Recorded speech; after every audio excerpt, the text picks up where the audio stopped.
Boxing Ego here. If you like this video, make sure you hit the like button and also subscribe to the channel and hit the bell icon on the top of your screen to get notified when the latest new content drops. 1.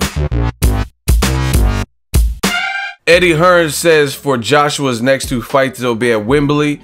Capacity for September will be 90,000 and it's going to be extended to over 100,000 open available seats for the April fight. Stay tuned.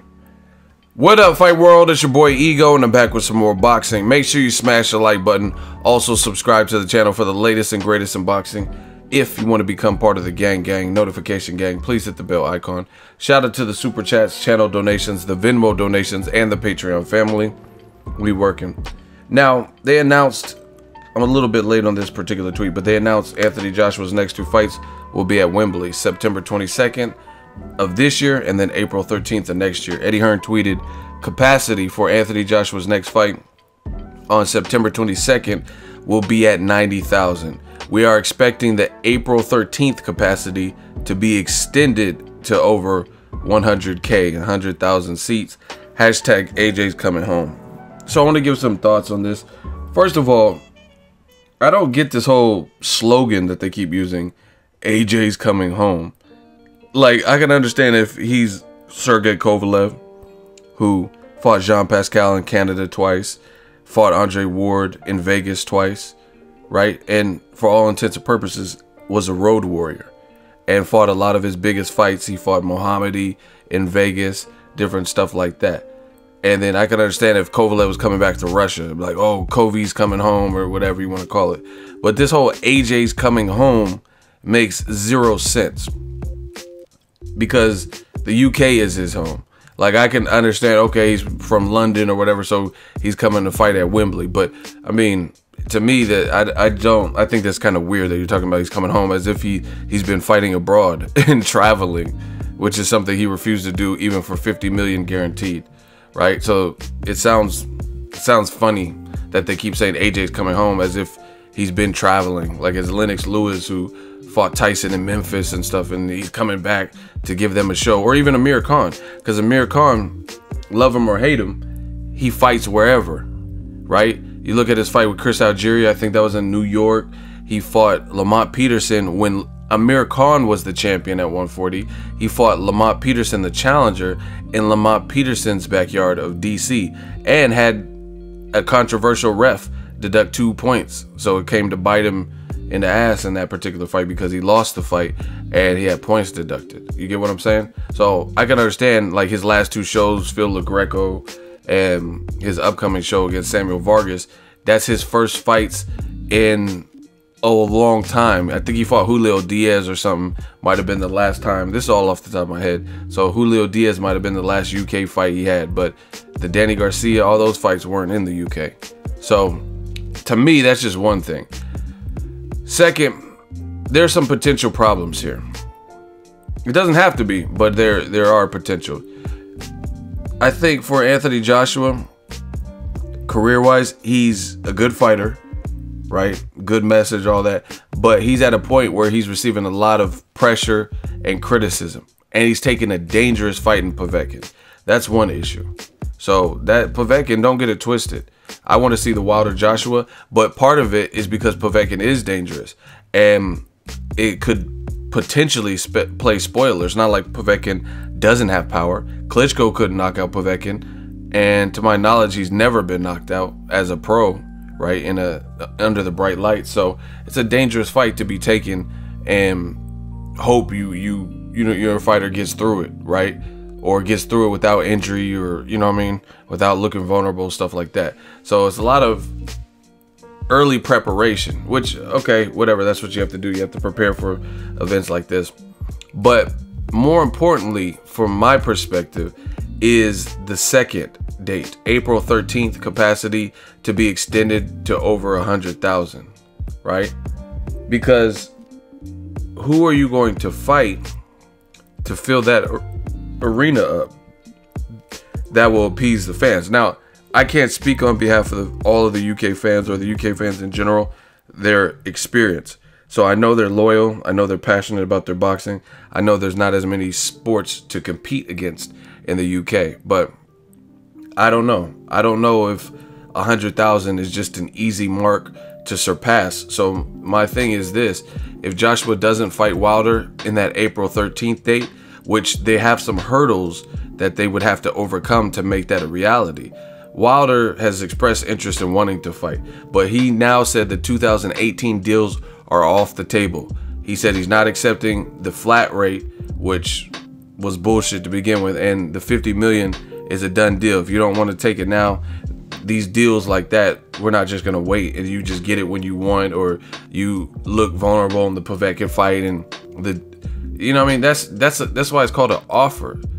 You know, people aren't gonna wait all day for any offer. Like, if you're selling a car and you're selling it for $10,000 and someone says, hey, I'll pay you $8,500 right now, and you say, let me think about it, but you take forever to get back to them, and then a month later your finances are tight and your money's broke, and you're like, hey, that $8,500 you're gonna offer me last month, I'll take it.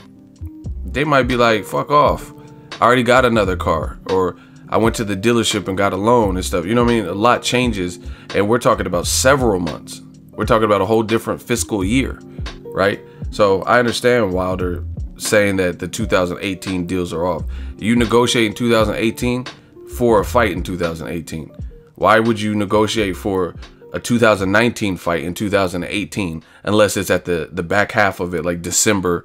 Like, you know, I think Joshua beat what's his name, Eric Molina, and then Klitschko hopped in the ring. So obviously they negotiated that the year before, like in December or around that time, for Joshua Klitschko to happen in April. So that makes sense. But I'm talking about right now. You don't summer 18 negotiate a fight for spring summer of 2019. That's stupid, especially when they both are going to fight before then. You have to see how they look, right?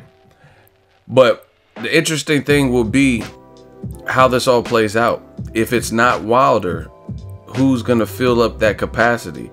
I mean, even a fight with Dillian White, let's say he beats Joseph Parker, which is no gimme fight because I think Parker's a good fighter, right? So let's say he no longer loses, he remains on a win streak and he doesn't lose to Joseph Parker. I mean, you guys tell me, if you're from the UK, is that $100,000 seat capacity? Like, I understand the Carl Froch George Groves rivalry did like 90,000. So I don't know if that would be enough of a fight. I know you could build the fight, but if Dillian White's not a champion and Joshua already knocked him out, I don't know if it's getting 100K. Then the other issue, if it's not Wilder, is, let's say, Tyson Fury. That's the only other name that I could come up with that I think is ready-made, that would be ready. There's some up-and-comers like Tony Yoka, Daniel Dubois, and other potential great fights for the future. But who knows if those guys will be ready for world-class elite opposition, you know, a unified champion fight, and their promoters make that fight by April. So the only other person outside of Wilder I could think of that would do really good numbers, possibly fill out a stadium venue that's extended to 100K, would be maybe Tyson Fury. But Tyson Fury is going to have to step it up and show people against a good level competitor that he is the same Tyson Fury that beat Klitschko, because beating Safari or whatever, that doesn't do that. He was joking around in there. This was a cruiserweight. So I don't think there's enough interest for that right now. I don't think Tony Bellew, I think he said he doesn't want to fight AJ, if I'm not mistaken. So, I mean, who else? Who else could it be, right? Like I said, Tyson Fury would have to fight a known threat, get past that, or become a champ, do something before I see him fighting in front of 100,000. But beyond that, Tyson Fury is with Frank Warren. And we know Fish Eyes, that's what they call him, and Eddie Hearn don't get along. Plus, this is the other issue I was thinking about. Eddie Hearn has introduced something that really benefits his side of the fence. He got mega millions, you know what I mean, $1 billion or whatever, for this basically startup app. It's an app that's been around in other like regions, the Asian market or Canada, but it's a totally new thing where he's trying to distribute it, which is America, right? You're gonna have to charge people, get people's buy-in, get the American public to want to invest. And I know off top, for I guess some of my audience, they're not really interested right now based on how the Joshua Wilder negotiations have publicly panned out. But whatever, let's say you get past that hurdle, it's still introducing something new. But again, to me, Eddie Hearn has created this situation where that really benefits him. Doesn't really benefit Showtime in the Wilder fight because they're kind of cut out of the deal. If DAZN is the US distributor, then there's really no need for Showtime to distribute it. You don't need two distributors, you know, have to pay Showtime a licensing fee and whatever else you have to do, right? So that doesn't make sense. So that doesn't really benefit the Wilder side. If we're talking about April 13th, how are they going to do that? Are they going to just pull Joshua off of DAZN and link back up with Showtime or HBO? But then Showtime has invested so much energy into Deontay Wilder. Even if HBO bid a high amount, are we going to do an HBO and Showtime co-promotion like they did with Mayweather Pacquiao? I don't know. There's questions. Or is he going to try to bleed this thing out and then put it on DAZN, which again cuts Showtime out of the equation. Showtime has spent a lot of energy building up not only the careers of Deontay Wilder but also Anthony Joshua, so they may feel a type of way in this situation. So I don't even know how that's going to play out as far as the DAZN app. I don't know, because it's something new. I don't know how they intend to move forward with Joshua's next fight.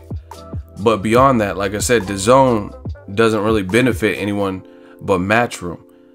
To my knowledge, Frank Warren, when he does his events, he puts them on BT Sport and Box Nation and shit, right? So how is that going to work if, let's say, you made Joshua versus Tyson Fury? You know what I mean? Well, I guess if it's just for the US, well, actually, I don't know, because BT Sport and Sky Sport, so you would have to figure out the UK broadcaster and that type of situation. And then I guess you could do the distribution for DAZN. I don't know. So the DAZN creates a whole nother set of problems to me, because they had a good thing going with Showtime. They even had HBO interested in Joshua. And now you introduce this third-party app that no one really knows how well or bad it's going to do. You know what I mean? So it'll be interesting. First, Joshua has to get past whoever he's fighting, which it looks like Povetkin on September 22nd. They're saying the capacity will be at 90,000. I'm anxious to see how the tickets move in this particular fight, because for the first time, I've never seen Joshua get this type of public pressure and this type of feedback from the fans. Like, you go to his latest post. That's all. That's the homework assignment for anyone watching this video. Go to Joshua's latest picture post on Instagram and just peruse through the comments and look at what the fans are saying. Right? Just read what people are saying. And there's a lot of quote unquote hate mail. There's a lot of people who are upset and saying, hey, fight Wilder, fight Wilder. So that's how they feel now. Fighting Povetkin doesn't really change that. So are you going to you're going to extend Wembley to 100K? Are you going to be able to fill that out? I think it really just depends on who you plan on putting in there. And like I said, there's a couple issues that I could foresee. Other thing is, like I said, Wilder said the 2018 deals are done and he wants 50-50. So if they don't anticipate giving that and Wilder doesn't plan on budging, then Wilder's kind of in a position of power if you think about it. If Joshua and Wilder both stay winning, Wilder's in a position of power, because to me, Joshua's team messed up the negotiations. They're the ones that didn't want to pull the trigger for this fight to happen next, right? So now we're not getting the fight this year, most likely, right?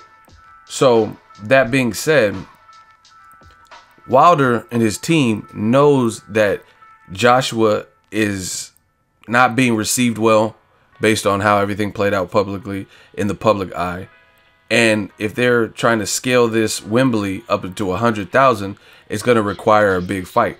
I'm not a soothsayer. I'm not a psychic, so I can't tell you what's going to be going on. Maybe Tyson Fury comes back in stellar performance, or there's a wild card person like that where they could make that fight and make it a huge thing. I don't know. I guess it just depends on what happens between now and the end of the year.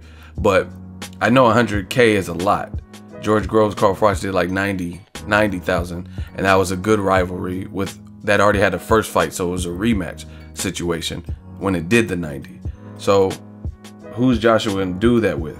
Again, the only people that I could even think of that would probably do those types of numbers would probably be Dillian White, if he keeps winning and looking exceptional, like looks like he must fight Joshua, something like that.